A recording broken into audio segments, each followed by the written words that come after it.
কেউ মন্তব্য করেছেন, কেউ কেউ আপনাকেও পরামর্শ দিয়েছেন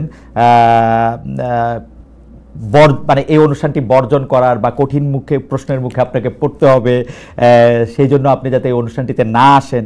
আপনি বর্জন করেননি, সেই জন্য আমাদের ধন্যবাদ জানবেন। কিন্তু আপনার সঙ্গে যৌক্তিক আলোচনা করা যাবে তো?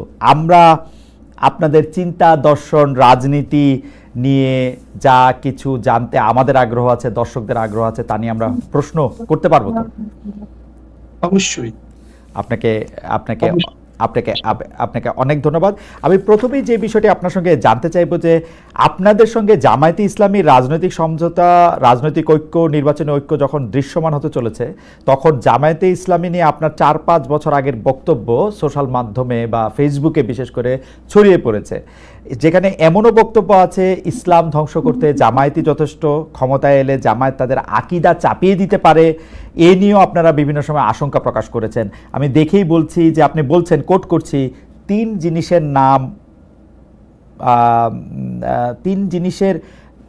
জিনিস অর্থাৎ শিবির, বেয়াদব, তিন জিনিসের নাম শিবির, বেয়াদব, বেআমল এবং উচ্ছৃঙ্খল। এই তিন জিনিসের সমন্বয়ে শিবির হয়।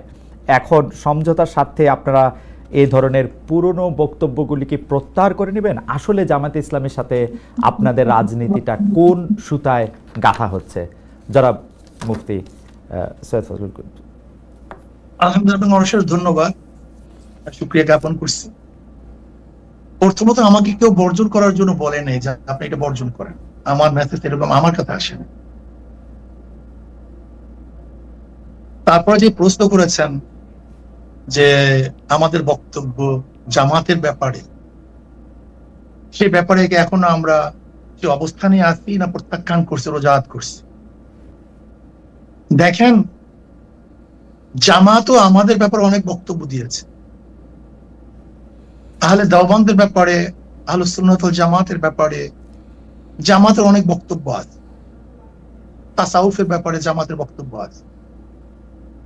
জামাত সেই বক্তব্য থেকে এক তিল পরিমাণ পিছপা হয়নি।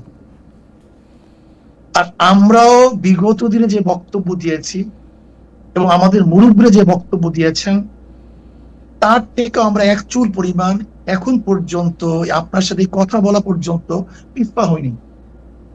প্রত্যেকের অবস্থানে আছে। এখন প্রশ্ন করতে পারেন এই অবস্থানে থেকে আপনারা তাদের সাথে বক্তব্য কিভাবে দিচ্ছেন, একই স্টেজে আসছেন কিভাবে, প্রশ্ন এখানে। আমি এটার উদাহরণ দিতে চাই। যেমন আমেরিকা ইরানের ব্যাপারে যে সিদ্ধান্ত নিয়েছে, সেই সিদ্ধান্ত থেকে আমেরিকা কোনো অবস্থায় পিছপা হয়নি। আবার ইরান আমেরিকার ব্যাপারে যে বড় শয়তান বলেছে, সেখান থেকেও কিন্তু ইরান কোনো অবস্থাতেই রোজাত করেনি, তার বক্তব্য প্রত্যাহার করেনি। কিন্তু তারপর কোন এক কারণে কিন্তু তাদের মধ্যে একটা সমঝোতা হয়েছে, যুদ্ধ বিরতি চুক্তি হয়েছে। ঠিক আমরাও মনে করি প্রত্যেকের অবস্থানে থেকে কোন এক বিষয়ের উপরে আমরা ঐক্যমত হতে পারি। ওকে, ধরে নেন আমরা 28 তারিখে যে সম্মেলন করেছি, সেখানে হিন্দু আসছে, বৌদ্ধ আসছে, খ্রিস্টান আসছে। তার মানে এই নয় যে খ্রিস্টান, বৌদ্ধ, হিন্দুরা তাদের আদর্শ বিসর্জন দিয়ে ইসলাম কবুল করে আমাদের মাঝে আসছে। ব্যাপারটা এরকম না। রাইট। বরং যে বিষয়ের উপরে ঐক্যমত, সেই বিষয়ের উপরে তারা ঐক্যমত পোষণ করার জন্য এসেছে। ওকে, ঠিক আমরাও মনে করি জামাত আমাদের ব্যাপারে যে আকীদা বা বিশ্বাস রাখে, যে বক্তব্য তাদের আছে, আমরাও জামাতের ব্যাপারে যে বক্তব্য দিয়েছে এবং যে আকীদা বিশ্বাস রাখি, সে প্রত্যেকের অবস্থানে আছে। ওকে, বাকি আগামী বাংলাদেশকে গড়ার জন্য, এই জাতিকে বাঁচাবার জন্য, ইসলাম দেশ মানবতা রক্ষার জন্য আমরা শুধু জামাত না, আমাদের ঘোষণা ছিল ইসলাম দেশ মানবতা। এই মূল তিন ভিত্তিতে যদি বামপন্থীরাও কেউ জোট করে, অ্যালায়েন্স করে, নির্বাচনের সমঝোতা করে, আমরা তাদের সাথে করতে রাখবো। ওকে,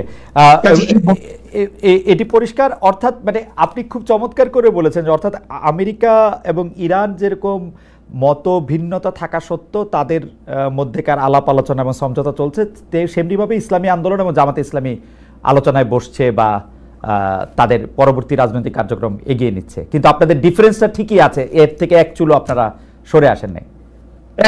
তারাও মনে নেই, আমারও মনে নেই। ওকে, এখন নিশ্চয়ই দর্শকরা বিবেচনা করবে।